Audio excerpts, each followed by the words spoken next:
Welcome to Back to the Feature, where I watch the full movie so you don't have to.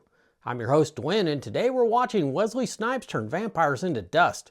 In 1998, the movie Blade introduced the most badass vampire killer to hit the screen. Let's dive into the bloodbath. We open in a cold hospital room where a pregnant woman is rushed in bleeding from a mysterious bite. She gives birth just before dying, setting up the origin of her half-vampire hero. The baby survives, but there is nothing about this delivery that says congratulations. Flash forward to modern day, where a guy is brought to an underground nightclub by a woman way out of his league. The club is owned by a dude named Deacon Frost, and it's thumping as the DJ blares techno music cranked up to 11. Things really get going when the sprinkler system starts spewing blood. Everyone but our new guy is enjoying the waterworks, and it exposes the fact that there are a lot of vampires in the house, and this was all a trap. Seems like a lot of effort for just one dude though. Just as the vamps are about to dig into their meal, Blade arrives like a trench-coated wrecking ball. His entrance definitely killed the party mood, as they all recognized him instantly as Blade, the Daywalker.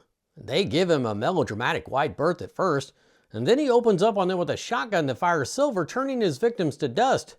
He slices and dices with ease like he's auditioning for Iron Chef Vampire Edition.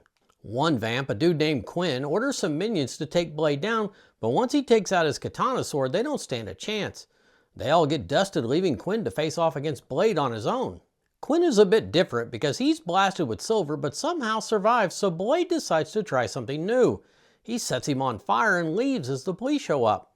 All they find is Quinn, still burning, and the poor bastard who got lured there. At the hospital, Quinn revives looking like a burnt rotisserie chicken and attacks the staff and bites Dr. Karen Jensen in the process. Blade shows up and cuts Quinn's hand off before he escapes by jumping out a window. Blade decides to rescue the infected doctor in the most unusual way possible. He tosses her out a window onto the roof across the street. That's one way to do it. Blade takes Karen to meet Whistler, the grumpy mechanic prepper who built every vampire-killing gadget in Blade's arsenal. Whistler explains the vampire infection and tells Karen she's on the clock unless Blade can help her. Meanwhile, the vampire elder scolds Deacon Frost for being a reckless vampire influencer type. Frost pushes for a new vampire order, one where humans are cattle and vampires stop pretending to pay taxes. They shut him down, so he plans his uprising anyway. Karen learns Blade is a daywalker. He has all the vampire strength but none of the sun allergy. Blade, however, runs on pure rage and serum injections instead of coffee. He drops Karen off by her building and she's on her own. As soon as she enters her apartment, a cop walks in and tries to kill her. Lucky for her, Blade was watching the whole time and stops him. Blade tells Karen the cop is what he calls a familiar, which is someone who sucks up to the vampires in the hopes that they'll turn him. Even though he saved her life, she's pissed that he used her as bait and trashed her apartment in the process. Blade goes into professor mode and teaches Karen about the tattoo on the back of the cop's neck that signifies he answers to Deacon Frost. Blade and Karen infiltrate the vampire archives and have to deal with Pearl. Yep, that's Pearl. They torture Pearl with UV light until he gives up info about Frost discovering ancient text about La Magra, the blood god Frost is trying to resurrect. Blade breaks into a vault where the pages of the Vampire Bible are on display. His history lesson is interrupted when Quinn and his pack of vamps show up and pin him to a wall. Quinn is feeling pretty cocky and shows Blade how his hand grew back. Blade is feeling pretty cocky too, as he has an ace up his sleeve. The wall explodes behind him and there stands Whistler armed to the teeth. His silver bullets mow them down, allowing Blade and Karen to escape. Well, they sort of escape. A big explosion and more gunfire leads to just Quinn being left to fight it out in the middle of a busy subway tunnel. Poor Quinn gets his other hand chopped off and has to run away. This dude just can't keep his hands to himself. Back at Blade HQ, Whistler tells Karen the origin story of how Blade came to be like he is. Thankfully, Karen is a hematologist who can help them with the problem of Blade's body starting to reject the serum. Frost kidnaps a pureblood vampire elder and executes him by sunlight in a very unauthorized outdoor ceremony that ends with some gruesome effects. Frost isn't just rebelling, he's staging a full-on vampire coup. Frost covers himself in heavy makeup and confronts Blade in broad daylight using a hostage as protection. When Blade takes a shot at him, Frost pulls a Neo move, dodging the bullets with ease while also throwing his young hostage into the busy street. This allows Frost to escape while Blade rescues the child just before she kisses the grill of a Metro bus that never hits its brakes. Frost, Quinn, and the rest of the vampire goon squad sneak into Blade HQ and beat the hell out of Whistler. Later, when Blade returns, he finds his partner close to death along with a videotape that says, "Play me." Whistler gives Blade a final pep talk before choosing his own way out. Blade reluctantly leaves one of his guns with him and walks away.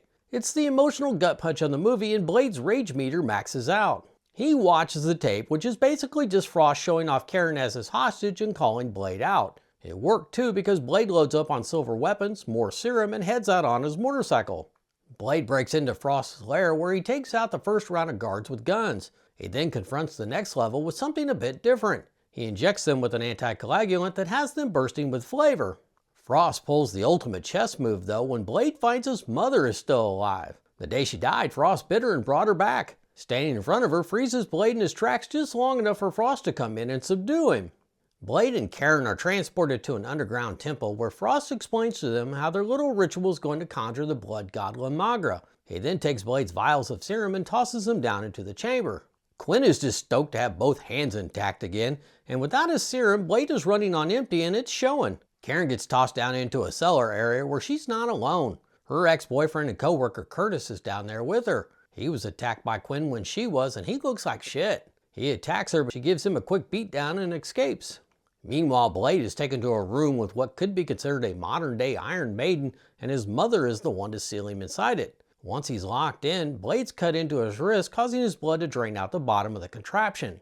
Down below in the main temple chamber, Frost forces all the purebred vampire elders to take their spot in a circle. There's a not-so-fancy drain system that channels the blood from the Iron Maiden down through the walls of the chamber.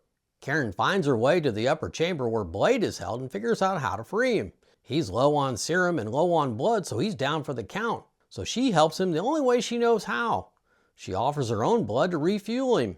While Blade wheezes the juice, his blood is now dripping onto the elders and Frost is getting ready for the big finish. He stands in the middle of the chamber as Blade's blood pools above him. Blade finishes feeding on Karen just as the first drop falls down to Frost. The moment that drop of blood hits Frost in the forehead, a lightning show opens up above the chamber. It comes down through the walls and hits each of the elders at the same time. Blade is too busy fighting his mother to take notice of the lightning though. She fangs out and tries her best, but she's no match for him. As payback, he stabs her through the heart where she painfully turns to dust. So yeah, she's dead again. The elders turn to ash, leaving behind winged demon skeletons that fly into Frost. When it's all over, Frost is standing tall and now sporting red glowing eyes. Blade is fully juiced and royally pissed now. He makes a grand entrance into the chamber and calls out Frost. Quinn wants first shot at him though because he's got both hands now.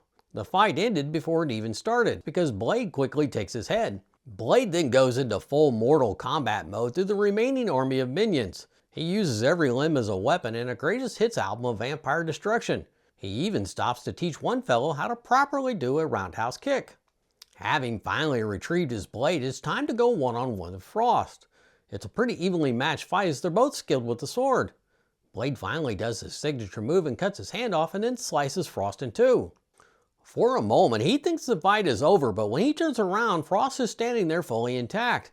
Blade's response is, "What the fuck?" Turns out his new blood powers allow him to regenerate instantly. That's just cheating. That's what that is. Blade knows he's no match against Frost with those powers, so he has one last move he can make. He locates his vials and throws them at Frost. His aim is deadly as they all connect and inject the anticoagulant on contact. Suddenly, Frost finds himself feeling a bit woozy, especially after Blade drop kicks the last vial right into his forehead.